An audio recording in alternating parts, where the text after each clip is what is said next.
¿Hay manera de saber a través de la meditación qué vinimos a trabajar en esta vida?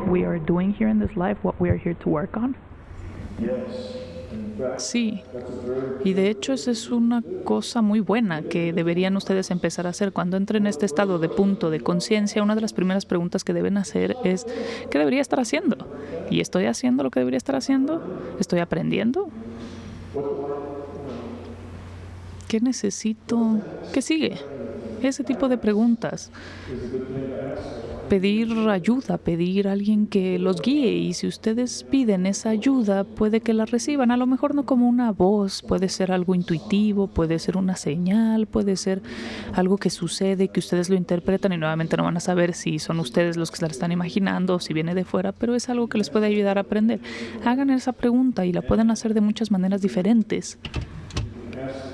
Pueden hacer esa pregunta como ayúdame a encontrar lo que necesito estar haciendo, ayúdame a encontrar la forma correcta de crecer. En lugar de dime lo que tengo que hacer, es más bien estoy abierto, quiero crecer, quiero convertirme en amor, esto es algo que quiero hacer, ayúdame. Y probablemente van a empezar a vivir sucesos que los desafíen. Cuando ustedes digan ayuda, van a empezar a pasar cosas. Es como un sueño. Se les va a poner en una situación y van a tener que enfrentarla, y así es como van a recibir la ayuda. Van a recibir una situación desafiante que claramente es algo que los va a ayudar a crecer. Y solamente van a recibir cosas en las que puedan tener éxito, porque darle a una persona algo en lo que no puede tener éxito solamente crea frustración. Entonces siempre se les dará algo que esté en sus manos o algo que puedan ustedes lidiar y que tal vez tengan que esforzarse para poderlo entender, pero sin ese esfuerzo tal vez no podrían aprender nada. Aprendemos más con los desafíos más grandes, y los desafíos más grandes son difíciles. Si el reto no es muy grande, pues no aprendemos gran cosa. Entonces no hay que ver esos desafíos como, ay no, mira nada más lo que me acaba de pasar, sino más bien, bienvenido seas, voy a enfrentarlo y voy a aprender algo. Entonces es una manera muy positiva de recibir la vida con los brazos abiertos y todo lo que está pasando. Y si están tratando de manipular y controlar lo que está pasando, lo único que están haciendo es arruinando el proceso. Arruinando el proceso porque el punto es recibir lo que está pasando y lidiar con él. Si lo están tratando de manipular, esa es una realidad artificial, es una experiencia artificial porque está manipulada. Y entonces perderán algunas oportunidades de aprendizaje. Van a aprender más si solo dejan que suceda y lo reciben con los brazos abiertos y trabajan para poder crecer. Ese es un enfoque, un acercamiento muy positivo. Si ustedes tienen esa perspectiva, entonces, por definición, todas estas cosas que les pasen son oportunidades. No son tragedias, no son cosas que tienen que solucionarse, son cosas que deben recibir con los brazos abiertos y aprender. Ya es con verlo así, ya estarán más felices, serán más felices.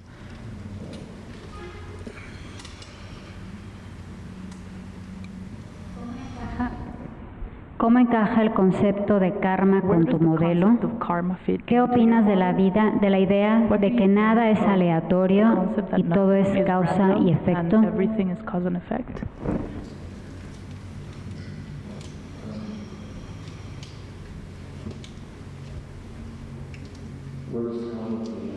¿En dónde entra el karma? Pues depende su manera de ver el karma. Si ustedes ven el karma desde una perspectiva muy estrecha, muy reducida, pues no creo que el karma entre para nada dentro de mi modelo. Y cuando me refiero a algo muy estrecho, una perspectiva limitada, es algo así como que si yo te piso, después tú me vas a pisar a mí. O como yo me enojé y golpeé a alguien, en la siguiente vida alguien va a enojarse y me va a golpear.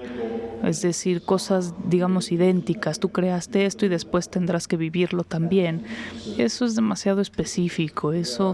La realidad no está tan bien organizada y no sería muy eficiente si así fuera. Todo el mundo aprende de su propia manera, en su propia manera. Y algo que es perfecto para ayudarte a aprender a ti puede no ser muy útil para que otra persona aprenda. Entonces el sistema te da las cosas que tú necesitas aprender, no necesariamente algo que es un espejo, un reflejo exacto de lo que tú hiciste, porque los reflejos exactos no siempre son lo más útil. Entonces el karma en ese sentido es algo que yo no estoy de acuerdo, o no me parece que funcione así, me parece demasiado simplista e ineficiente. Por otro lado,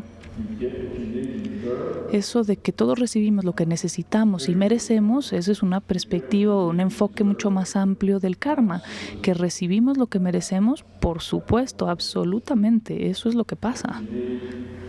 Lo que necesitamos para crecer, esos son los retos, puede ser el dolor, puede ser la alegría también, pero es lo que sea que necesitemos para crecer. Si podemos crecer a partir de las alegrías, tendremos alegría. Si podemos crecer a partir de los dolores, recibiremos dolor.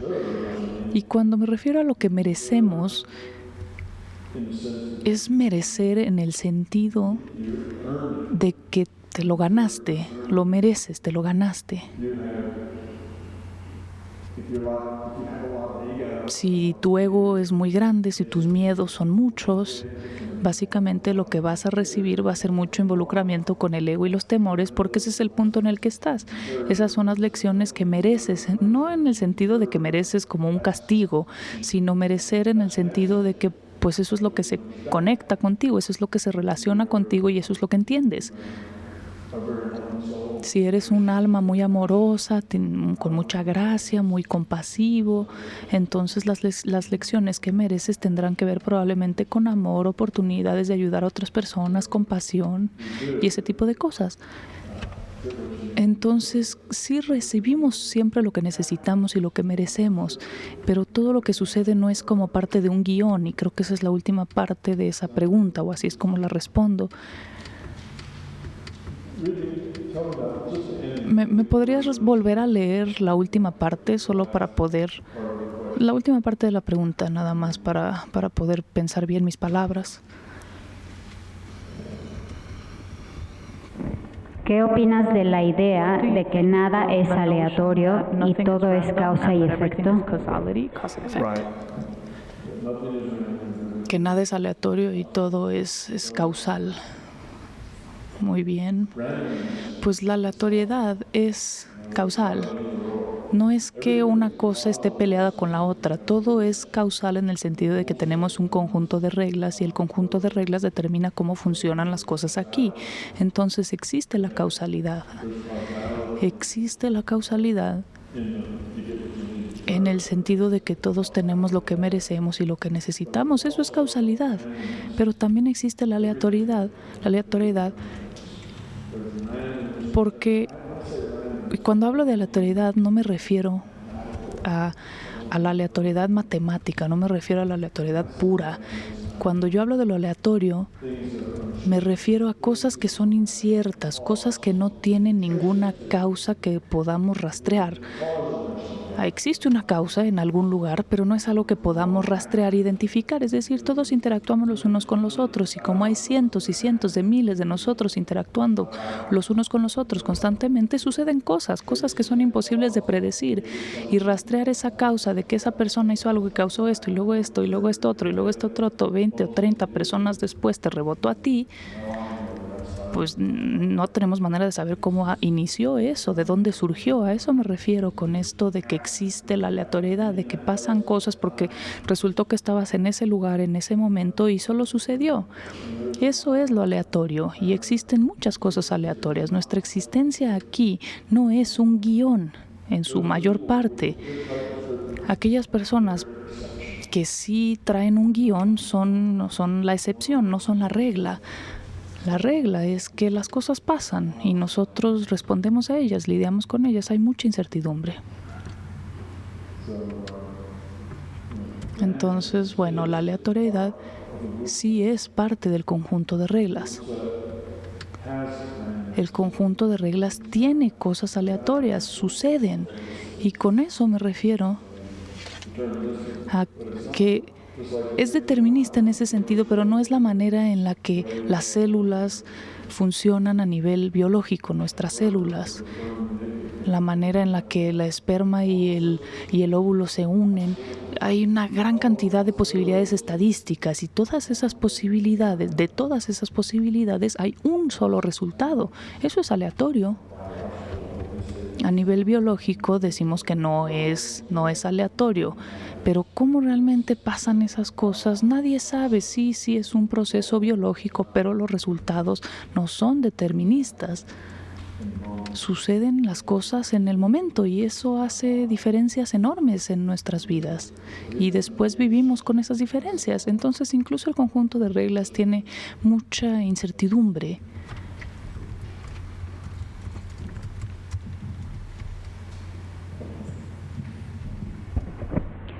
¿Cómo funciona el cambio de energía en el sexo? Energy change in sex?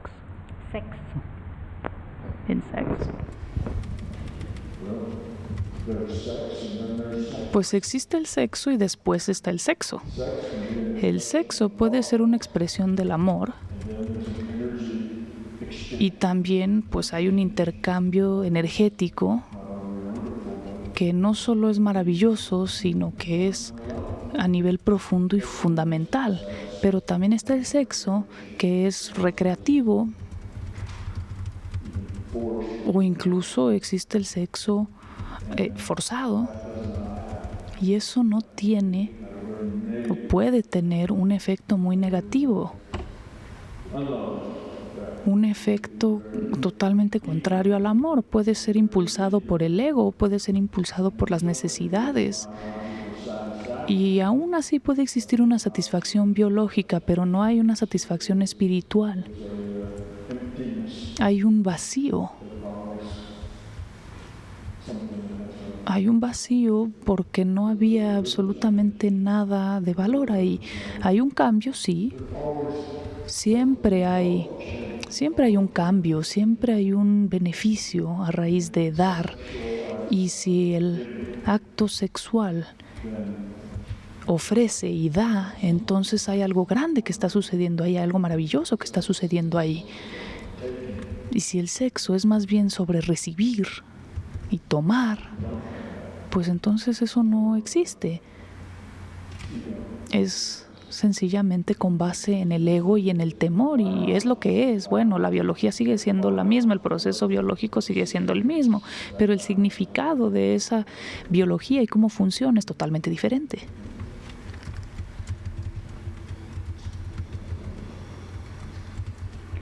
¿Cómo interpretas el concepto del vacío? The concept of emptiness refers to the void. Void or emptiness. How do you interpret that concept? El vacío del que se habla en la metafísica de Oriente, yo supongo que eso es a lo que se refieren.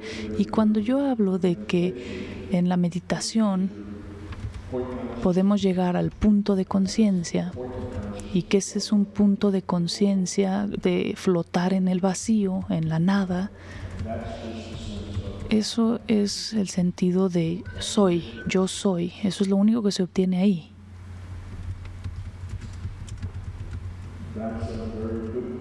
Ese es un muy buen lugar en el que estar. Ese vacío es un lugar para descansar, es un buen lugar para hacer una conexión con el todo, para sentir la conexión con todos los demás. Entonces ese vacío a veces se llama el pleno, a veces vacío. En la filosofía de Oriente tiene muchos nombres y es un lugar muy grato, muy agradable en el que estar. Pero yo no haría de eso una carrera, no me quedaría ahí para siempre. Hay muchas otras cosas que aprender. Aprendemos a través de la experiencia.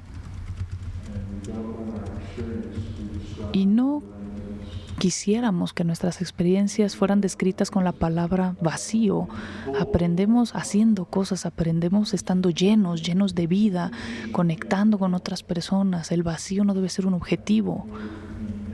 Ahora, si se refieren al vacío como el lugar en el que podemos dejar ir el ego y los temores, está bien, pero eso nos deja llenos de amor, no vacíos. Entonces, vacíos en el sentido de que no estamos procesando, no estamos ocupados, no estamos pensando en cosas, no estamos analizando ni juzgando. Si a eso le quieren llamar vacío, entonces pues hay que aprender a hacer eso. Yo no lo llamo vacío en realidad. Vacío a mí me suena como que algo falta, en lugar de que algo se ha logrado, un objetivo se ha logrado. Obtener ese objetivo de no pensar en nada, de un punto de conciencia, es una buena puerta de entrada, es un buen lugar en el que estar para descansar, pero no es un lugar ideal para estar ahí para siempre. Hay que seguir adelante. Ese no es el final, ese es solo el inicio.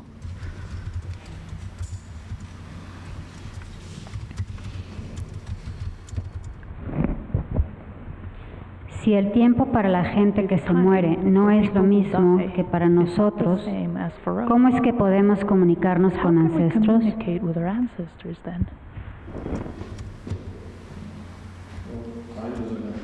Pues el tiempo no tiene que ser igual. Cuando nos comunicamos con nuestros ancestros, lo hacemos a través de la base de datos. La base de datos en realidad no tiene ningún sentido del tiempo, no cambia, sencillamente está ahí. Es como una biblioteca. Cuando uno va a la biblioteca puede recoger un libro de historia y leerlo. Así, de la misma manera, podemos ir a estas bases de datos y comunicarnos con nuestros ancestros.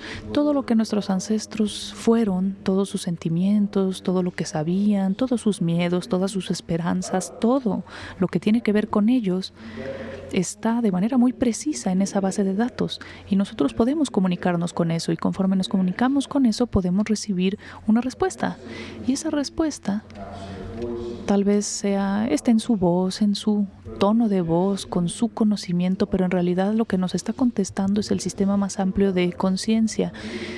Nuestros ancestros son una parte de ese sistema, como nosotros lo somos. No debemos vernos como algo separado. Aquí está el sistema, aquí estoy yo y allá están los ancestros y todos somos lugares separados, independientes. Ese es un concepto equivocado. Todos somos parte de lo mismo. Nuestros ancestros son parte del mismo sistema del que nosotros somos parte. Entonces nos comunicamos.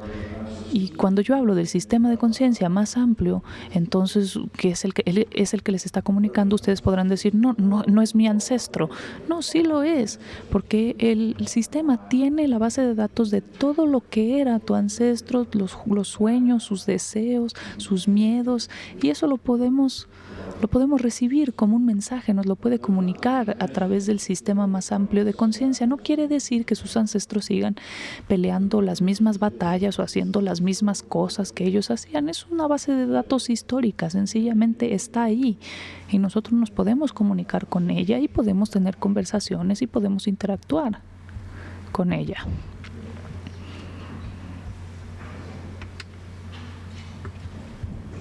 ¿Por cuánto tiempo recuerdas tu encarnación anterior? Your past incarnation?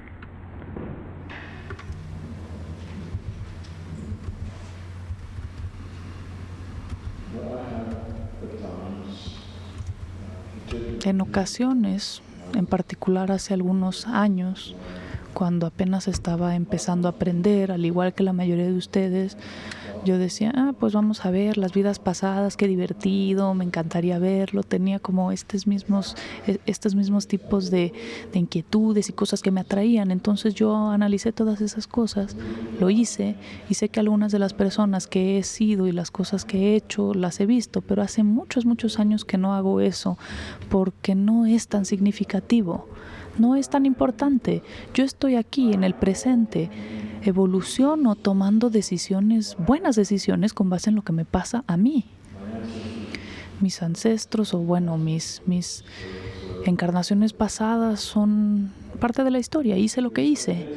Son interesantes de manera entretenida, digamos, y a lo mejor puedo aprender algunas cosas, sobre todo si, no sé, tienen algún problema que está relacionado con una vida pasada, pero más allá de eso, es un interés a partir del ego, y es algo bastante innecesario. Entonces, pues, las vidas pasadas, bueno, vayan, jueguen, pero no es algo que será una parte importante de sus vidas. No necesitan ir a visitar sus vidas pasadas para establecer comunicación. Pueden comunicarse y obtener todas las cosas si se comunican directamente con el sistema de conciencia más amplio o si se comunican con sus ancestros o lo que sea. Todo es parte de lo mismo, es la misma base de datos de conocimiento. Solamente hagan una pregunta específica que sea la que necesiten, y si sus ancestros los hacen sentir más cómodos al recibir esa respuesta o ese mensaje y se sienten más cómodos escuchándolo de ellos, pues entonces que sean sus ancestros los que se los digan, pero no tiene que ser ellos. La misma información está disponible ahí, sencillamente preguntando con una intención. Entonces, pues yo no hago mucho ese trabajo. Puedo hablar a lo mejor de mi último par de encarnaciones, porque esas personas tal vez eran conocidas. No debería yo hablar de eso, porque eso empieza a llevarnos a toda una parte que tiene que ver con el ego y el intelecto, y no, eso no le va a ayudar a nadie. Eso no es interesante. Una mente curiosa quiere saber, así se dice, ¿no? Eso normalmente lo vemos en la publicidad, que hay que ser curiosos, hay que tener mentes curiosas. Eso yo lo he cambiado un poquito y digo, un ego curioso quiere saber. Hay mucha información que solamente queremos saber porque nos parece entretenido, porque es interesante. Es como saber datos curiosos. ¿No te da curiosidad saber esto? Pues la curiosidad es un entretenimiento, ¿no? No es algo muy útil. Entonces lo único que hago es generar más ego, interés, entretenimiento, hablando de esas cosas, porque no son muy útiles. Y eso es para evitar que la siguiente pregunta sea ¿y quiénes eran esas personas? No, les digo que vamos a hablar de lo significativo, cosas que no sean nada más jugar. Me gustaría hablar de cosas que sean más valiosas.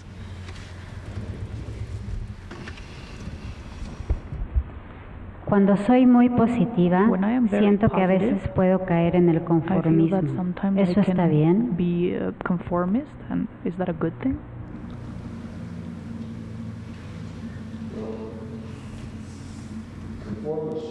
El conformismo, o ser conformista o no serlo, realmente no es el punto.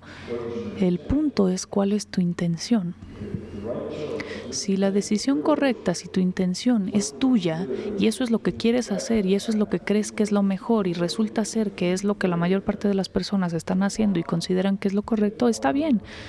Pero si están haciendo lo que están haciendo todos los demás porque creen que eso es lo seguro y realmente eso no es lo que es su decisión, lo que están haciendo es dejar ir su propia decisión, y ese tipo de conformismo no es el correcto. Seguir lo que todo el mundo hace porque lo hace todo el mundo y eso lo hace seguro, y a lo mejor si uno hace otra cosa se siente que los demás se burlan de ti. Eso no está bien. Eso es entregar tu autenticidad a la masa solo para ser conformista. Pero no debes sentirte mal si al tomar tus propias decisiones y al hacer cosas que consideras que son las correctas, otras personas también lo están haciendo y resulta que estás haciendo lo mismo que ellos, pues está bien, estás siendo conformista con lo que ellos hacen, pero es tu decisión y está bien. Entonces tiene que ver mucho más con la intención y de dónde surgen tus decisiones. ¿Estás copiando o estás siguiendo tu propio ritmo, estás siguiendo tu propio flujo? Porque siempre vamos a aprender más al ser auténticos, al seguir nuestro propio ritmo.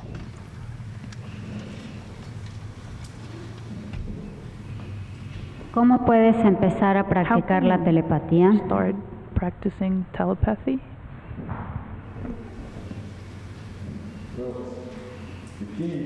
La clave para recibir comunicaciones telepáticas es escuchar, y realmente escuchar, estar abiertos. Lo que normalmente hacemos es que probablemente hacemos una pregunta y vamos a recibir una respuesta telepática, pero apenas hacemos la pregunta empezamos a anticiparnos, empezamos a anticipar la respuesta Y esa anticipación a la respuesta nos empieza a generar expectativas. Y esas expectativas sencillamente estorban la capacidad que tengamos de recibir esa comunicación. Y esa respuesta, lo que hacemos al comunicarnos con entidades no físicas, es que lanzamos la pregunta con una intención muy fuerte, y esta intención muy fuerte tal vez quiere decir que tenemos que estar en un buen estado de meditación, un buen estado bien enfocados, abrirnos y esperar y ver qué pasa, sin expectativas, sin pensamientos, sin ideas sobre si van a recibir una respuesta o no. No deben sentirse como que si no recibo una respuesta fracasé. Eso no es un fracaso. Sencillamente tal vez no están recibiendo nada. Vuelvan a preguntar. Si preguntan 2 o 3 veces, tal vez intenten preguntar de manera diferente. Tal vez están preguntando de manera que es difícil responder, o tal vez están preguntando de manera que es muy confusa entender. Hagan sus preguntas de manera que una respuesta sencilla sería suficiente. Hagan preguntas fundamentales, no cosas como si debo usar agujetas rojas o agujetas verdes. No van a recibir respuestas porque a nadie le importa esa decisión. Tienen que preguntar cosas fundamentales sobre ustedes y sobre su crecimiento, y después manténganse abiertos y esperen.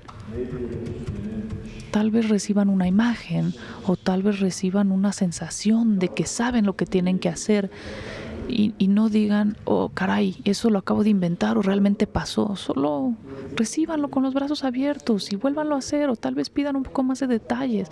Bueno, ¿y eso cómo se aplica a esta situación? Eso significa que debería hacer esto otro. Inicien una conversación.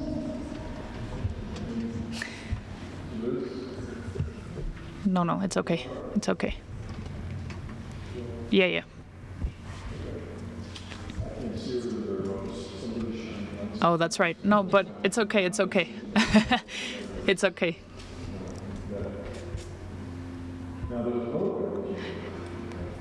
Hay otra manera en la que podemos recibir comunicaciones telepáticas, y eso es si estamos sincronizados con otras personas, si somos muy empáticos, si estamos conectados con otras personas de manera amorosa, podemos compartir sus pensamientos, podemos escucharlos. Y tal vez eso les parezca invasivo, están invadiendo su privacidad, y pues tal vez sí lo sea si nada más dicen, me pregunto qué está pensando esta persona, qué está pensando esta otra persona. Eso no es a partir del amor, es a partir del ego. Pero si están conectados con otra persona de manera empática, pueden escuchar lo que están pensando. Y hay gente que piensa con mucha intensidad, mucha fuerza, que casi es inevitable escuchar lo que están pensando porque piensan con tanta fuerza.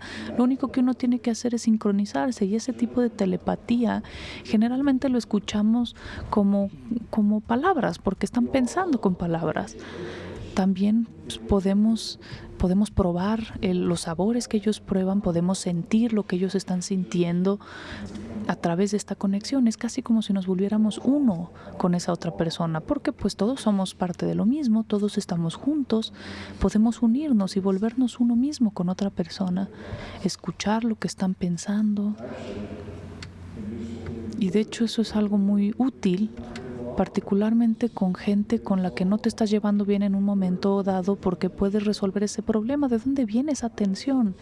¿Por qué está tan molesta esta persona? Y muchas veces, si nos ponemos en sus zapatos, podemos obtener una perspectiva totalmente diferente de lo que está sucediendo.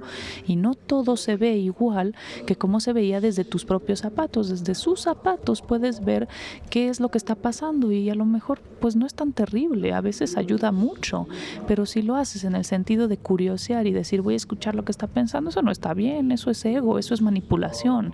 Si lo haces con amor, si lo haces con cariño y con un sentido de ayuda, pues entonces no habrá ningún problema.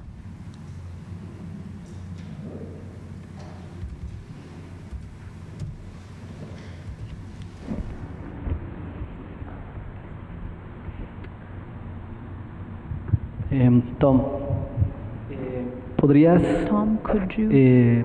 resumir lo que le llamas el proceso fundamental? Y dentro de eso tengo 2 preguntas más. Una es, las recesiones económicas, las crisis políticas y los desastres naturales que afectan grupos de personas ¿son formas de entropía social? Y la segunda pregunta dentro de la primera es, ¿enfermedades, accidentes personales o fracasos profesionales son formas de entropía individual?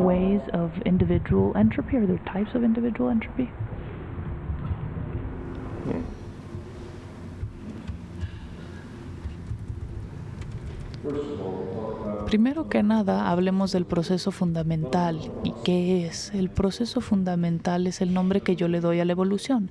La evolución es el proceso fundamental. Cualquier cosa que cambie con un propósito, con algo que lo impulse, con algún objetivo, con algún propósito, si existe ese propósito, si algo se puede cambiar, sobre todo si lo hace con autoconciencia, bueno, no tiene que ser con autoconciencia, aunque eso acelera el proceso. En ese caso, la evolución se dará en esa cosa. Y cómo funciona la evolución es de manera muy fundamental.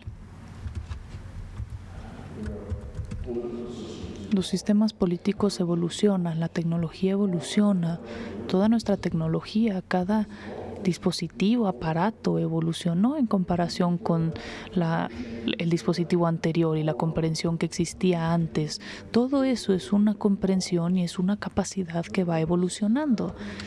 Nadie está ya de un día a otro, pasa de escribir encima de las escribir encima de las piedras a de repente tener escritura vía digital, por ejemplo. No, todo se da paso por paso y lo mismo sucede con nuestra conciencia.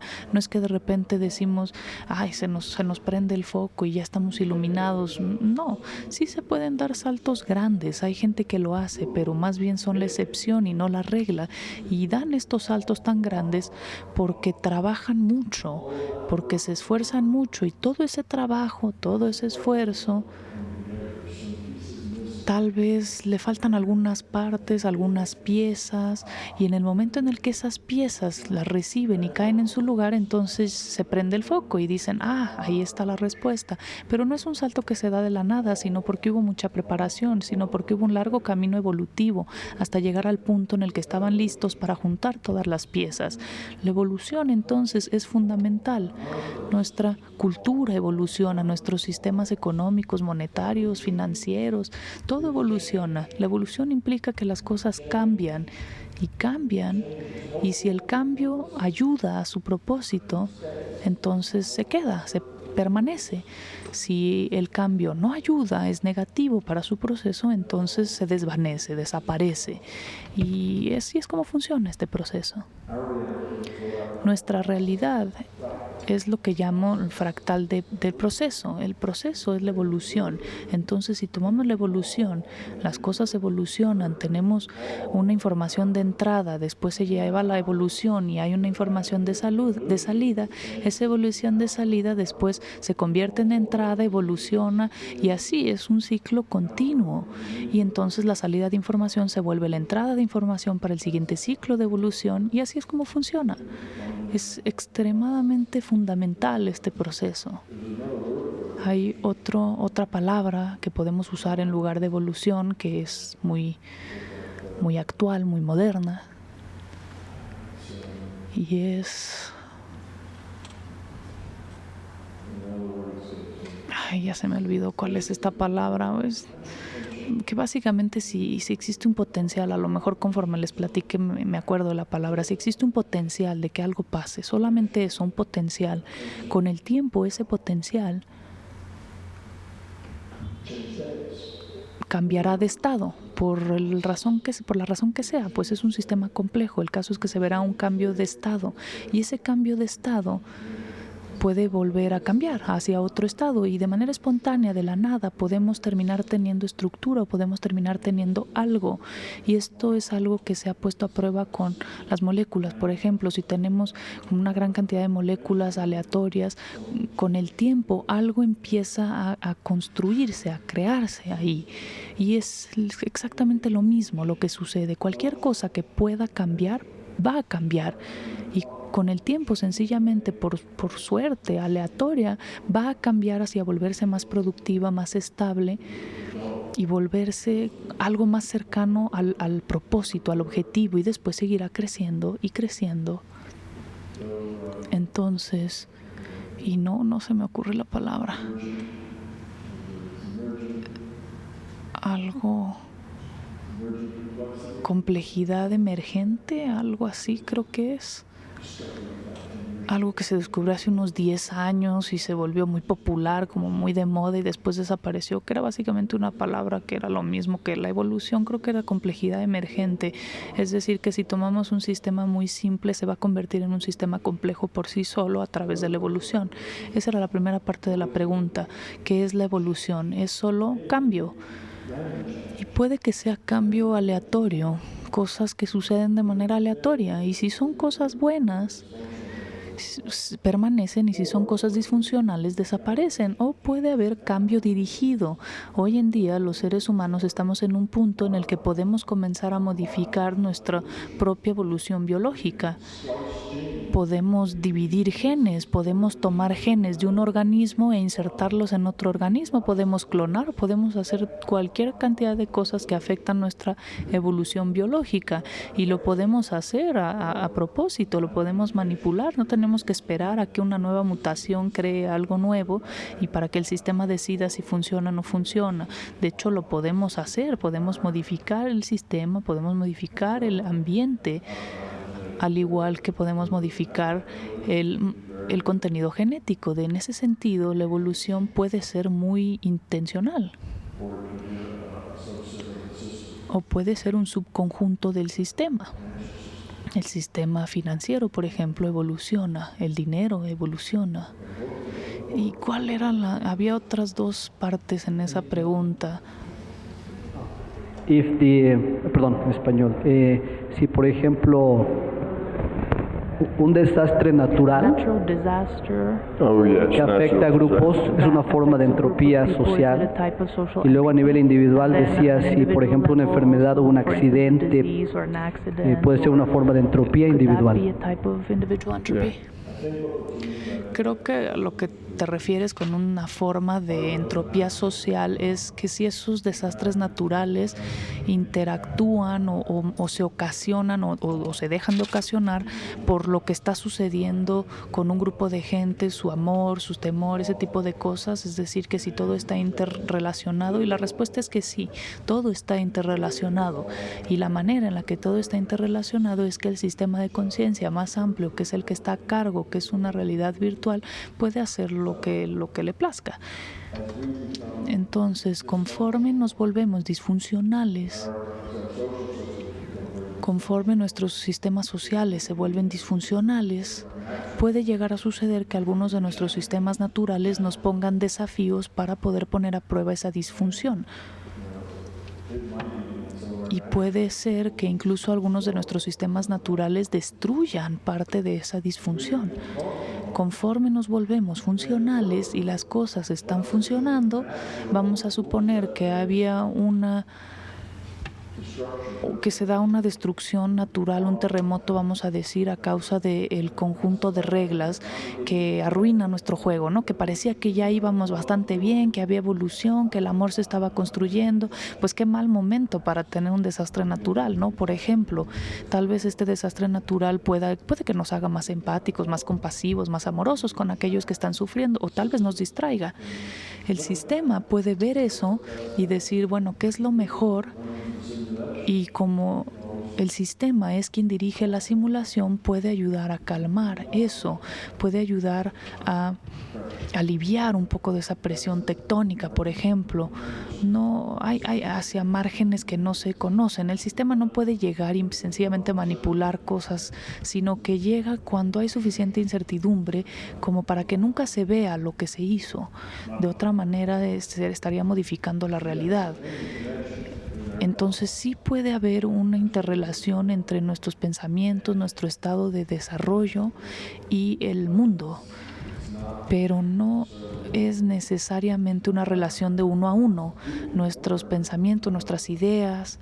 La gente puede aprender, por ejemplo, a hacer que las nubes vengan y vayan. Por ejemplo, si puedes controlar que las nubes vengan y vayan, a lo mejor puedes controlar el clima a través de la intención, porque hay mucha aleatoriedad ahí, hay muchas probabilidades y a lo mejor puedes lograr que llueva o que deje de llover. Eso no es imposible. Eso se puede modificar vía la intención porque hay mucha aleatoriedad. Entonces existen ese tipo de conexiones, pero no es necesariamente el caso de que si mucha gente está enojada va a haber una inundación, por ejemplo, o algún tipo de desastre natural para reflejar esa situación. No hay una relación uno a uno, pero sí pueden estar interrelacionados.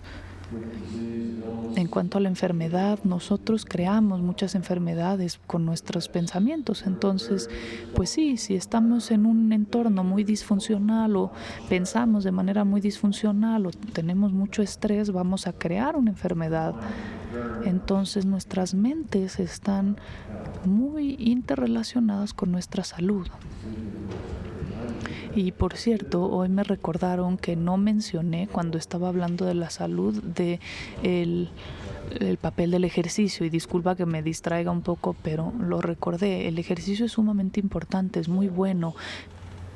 Nuestras células son seres vivos, tienen funciones, tienen cosas que hacen, mueven sustancias químicas de un lado a otro, agua, sales, minerales, transportan, hacen cualquier cantidad de cosas. Las células son muy activas y tienen que funcionar, hacen muchas cosas. Si nosotros no hacemos ejercicio, no permitimos que funcionen, no hacemos las cosas que permiten que las células hagan las cosas que tienen que hacer, y si no las dejamos que hagan lo que tienen que hacer, con el tiempo no podrán hacerlo, porque estarán gastadas, porque estarán inactivas, y básicamente su cuerpo comenzará, no quisiera decir morir, pero empieza a descomponerse, empieza a volverse disfuncional.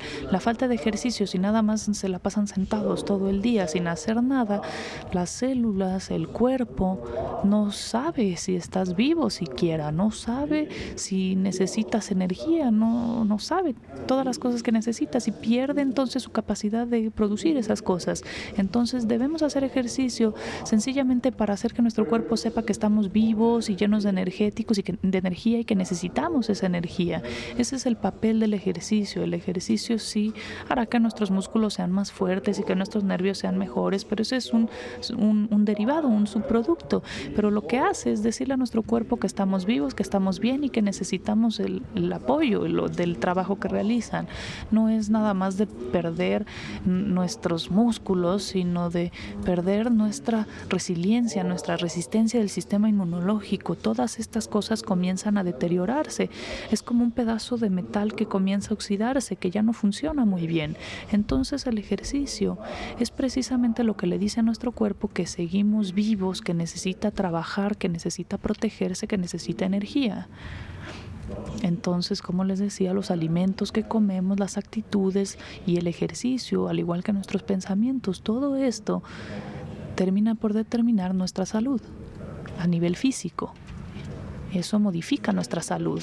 Contesté tu pregunta en cuanto a la entropía social. Sí existe una cierta correlación, pero no necesariamente de uno a uno.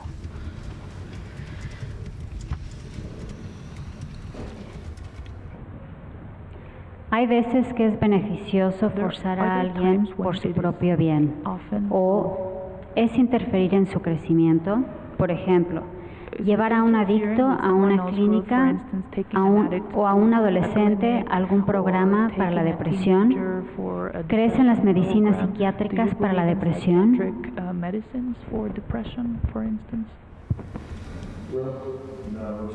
Pues no necesariamente eso es interferencia, el querer ayudarle a alguien. Es interferencia cuando estamos obligando a alguien a recibir nuestra ayuda, si esa persona es un adulto. Si es un niño, pues sí, podemos obligarlos porque estamos a cargo de esos niños. Si el niño está enfermo y tiene que ir al doctor, no se le pregunta, oye, ¿quieres ir al doctor? No, lo llevamos. necesitas ver a un doctor.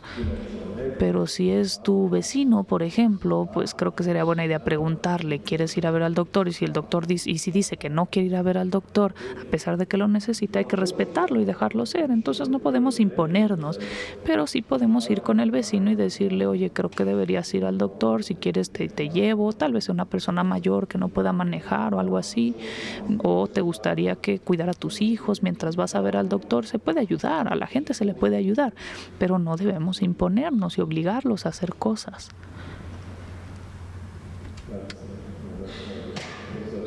Yo creo que eso es lo fundamental aquí. Y si están sanando, por ejemplo, tampoco pueden obligar a alguien a sanar. Que si creo en... ¿Qué fue esa última parte? Como verán, ya es un poco tarde, ¿no? ¿Qué fue la última parte? ¿Que si creo en qué?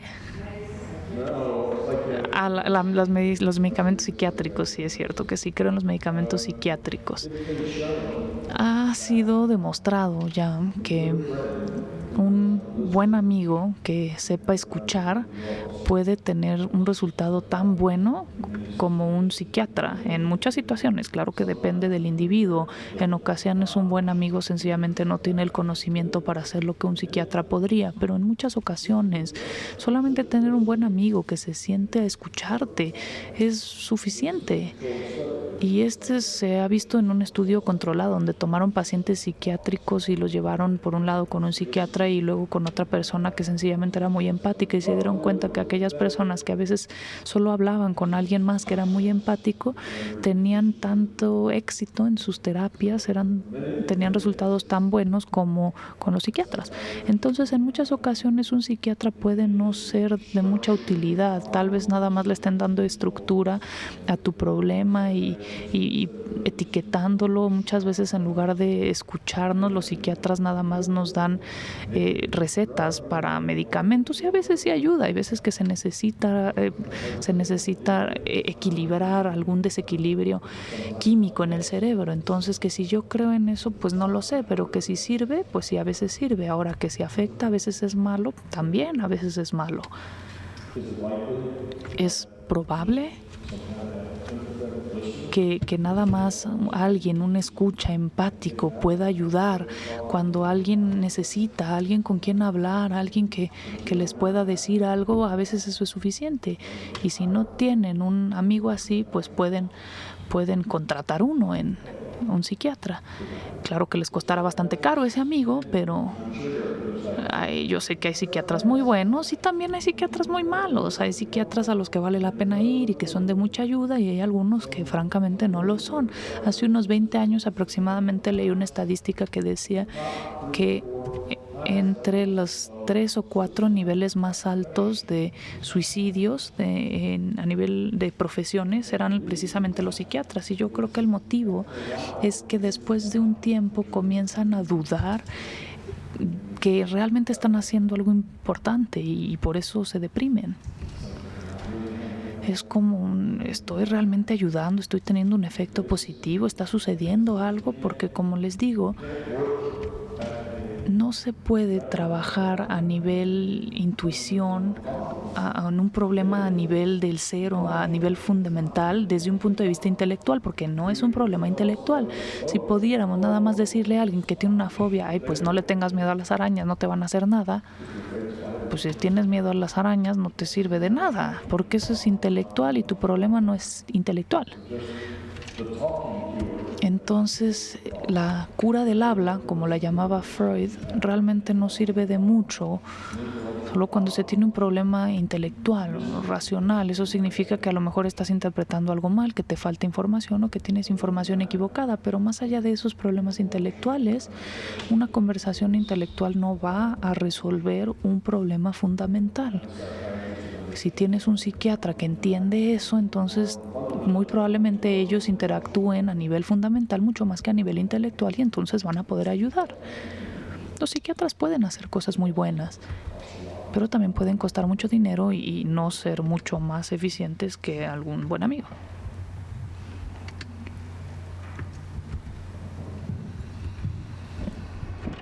¿Tienes algún consejo para poder lograr librarnos de una adicción, por ejemplo, al cigarro, sin tanta ansiedad? ¿Podemos usar el principio de sanar con intención en nosotros mismos o es mejor que alguien más lo haga por nosotros?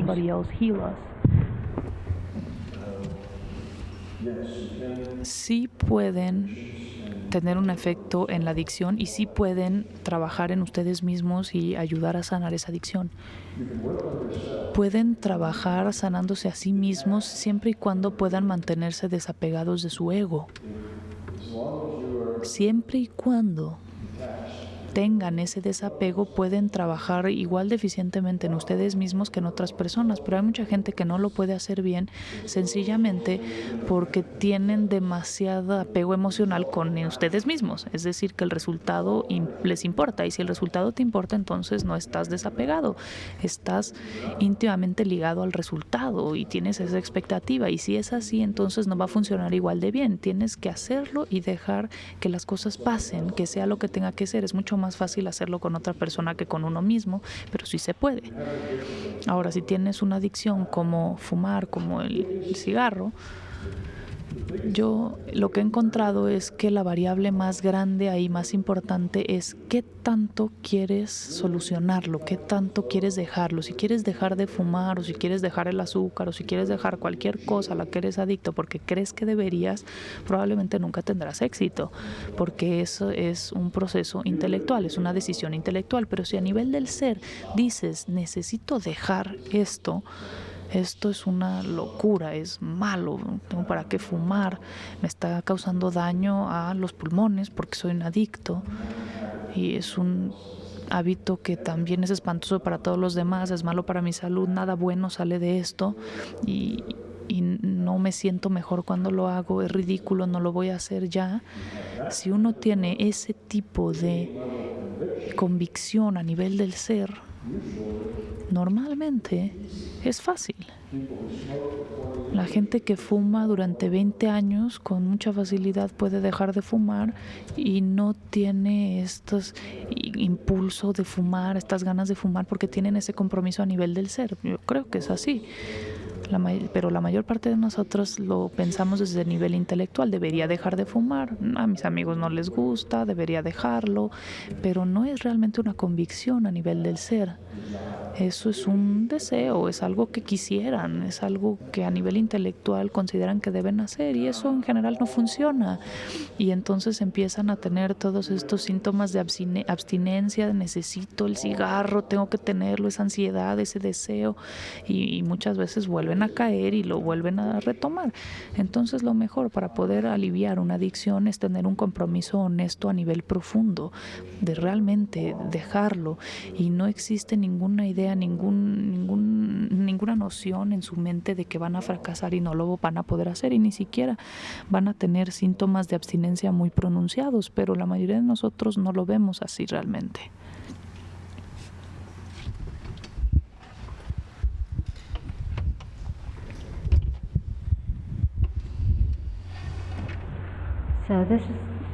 La última pregunta. The last question. ¿Qué te gustaría o dejarías satisfecho de haber logrado en este auditorio después del taller? After this workshop. What would make you satisfied after this workshop or in this workshop?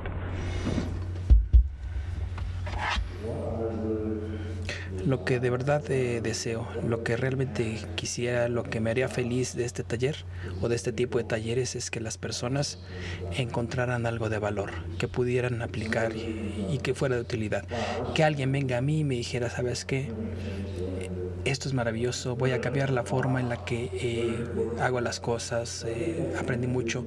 Si recibo ese tipo de retroalimentación, para mí ha valido la pena todo el esfuerzo. Sí, es por eso que estoy aquí, de tal forma que ustedes idealmente tengan esta reacción, de modo que si hago todo esto y todo el mundo me dice nada más, ¿sabes qué? Adiós, gracias. Entonces sí pienso que hice un mal trabajo, ¿no? No me entendieron, no lo captaron, pero cuando recibo yo una respuesta en la que me dice, ¿sabes qué? Sí lo entendí y para mí es importante también. Entonces Es para eso que estoy aquí, de tal forma que pueda ayudarles a ustedes a entenderlo, darles información que puedan utilizar. Y es lo único que estoy haciendo. Estoy sencillamente comunicándoles información que pueden utilizar. No vengo aquí a repararlos o arreglarlos o arreglar su vida, ¿no? Solamente les doy información que idealmente les ayudará a tomar decisiones diferentes y a transformar sus propias vidas. Esa es mi única recompensa y esa es mi paga, ¿no? Es lo que recibo. Y lo mismo se aplica a todas las cosas que hago. ¿Qué es lo que hace que valga la pena que haya invertido tiempo y esfuerzo? Cuando alguien me envía un correo electrónico diciéndome gracias, cambié mi vida, mi relación es diferente, todo es diferente, mi vida, es eso lo que me gusta. Eso es lo que me hace sentir muy bien, porque he ayudado a alguien, sí, he sido de utilidad para ellos, y es eso lo que me complace. Creo que la historia que yo comparto y el hecho de que integra tantos elementos es el tipo de cosas que necesitamos. Creo que, o espero que esto sea de sanación y de ayuda en general. Creo que lo es, y es por eso que me gusta poner la exposición de todos, de modo que sería maravilloso si todos estos eventos pudieran ser gratis y en lugares en donde fueran 200 personas o más sin costo, pero desde luego alguien tiene que pagar el local, o sea, el catering, o sea, el sistema de sonido, la gente que va a hacer el video, la edición, todo eso hay que pagarlo. Y vaya, todo ese tipo de cosas que hay que pagar, ¿no? Y no puede ser totalmente gratis, pero me gustaría que lo fuera. Y hasta ahora, así como han funcionado las cosas, es que todas las personas que han ayudado, sí, a esta causa y a este tipo de eventos son personas que lo hacen de todo corazón, sí, y lo hacen sin ningún interés porque piensan que pueden ayudar a otros. Por eso lo hacen y han invertido, créanme, mucho tiempo, mucho esfuerzo. Están preocupados en todo momento, sí, han asumido obligaciones, o sea, pago de tarifas aéreas, sí, pago de el salón, o sea, traducción, etcétera, etcétera, sí, con un gran riesgo, porque no saben si van a venir suficientes personas, pero lo siguen haciendo y no se dejaron porque piensan que es útil para las personas. Y les cobran tan poco como puedan cobrar, nada más para sacar los gastos. Nadie está tratando de enriquecerse aquí. Sí, que venga Tom, vamos a vender boletos y vamos a ganar mucho dinero. Nadie lo ha hecho así, sí, ni lo hace así. Sería irracional, pero es agradable, sí, porque aquí tenemos la oportunidad de conocer a personas maravillosas, hacemos amigos. Las personas que asisten a este tipo de eventos son personas que están listas, son personas que están buscando. De lo contrario, ustedes mismos no estarían aquí. Sí, si alguien dijera, ¿sabe qué? Viene este amigo a hablar de la naturaleza, la realidad, acerca de su libro, My Big Toe, algo de metafísica y física, sí. La mayor parte de la gente diría, ¿de qué me estás hablando? No te puedo pagar, es más, págame, sí, para escucharlo, ¿no? ¿Cuántas horas va a hablar? Eso es lo que diría la mayor parte de la gente, ¿no? Mucha gente no pagaría por ello. Es por eso que no podemos lucrar, no hay posibilidad, o sea, con mis pláticas, porque los únicos que vienen son aquellos que realmente están buscando lo que yo comparto. Pero a medida que aprendan ustedes, sí pueden entrar en interfaz con estas personas, incluso si no les dicen nada, verán que ustedes son diferentes después de esto, que hay algo bueno en ustedes, y tal vez eso sí despierta un poco interés, y eso de manera conjunta a la larga va a ser una gran diferencia. Y la idea en su conjunto es que cuando lleguemos al segundo paso, en el que el alto sacerdote de la ciencia nos diga, mira, sí, si existe esta realidad virtual y se crea en otro lugar, en un lugar que no es físico, algo que no conocemos, en un lugar, o sea, en el cual solamente somos un conjunto, ahí sí se va a desatar todo, sí, y ahí sí espero que haya suficientes personas que tengan una idea de la naturaleza de